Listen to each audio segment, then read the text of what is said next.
Ito na naman, may bago na naman tayong submersible pump.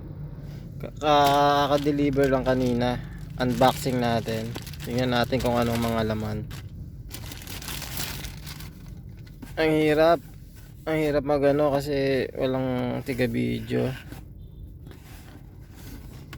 Mabilis ang video lang to. Tingnan lang natin kung anong mga laman.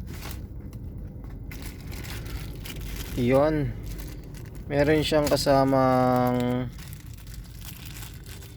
may kasama siya. Ito muna. Ito yung pinaka pump niya. Uy, ang kapal ng wire. Ang heavy duty. Ilang watch ba to? Ito ang watch niya, mga kakiping 3000 to 20 volts, 3000 liters per hour. Ito ang previous niya. Di mabuksan.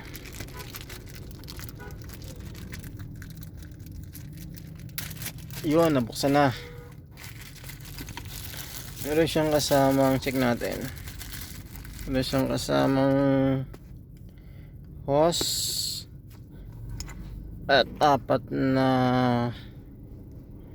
silicone etc. at 2 coupling para dito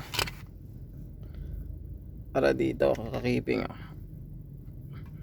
Abangan natin sa next video yung yung setup nito para sa undersump.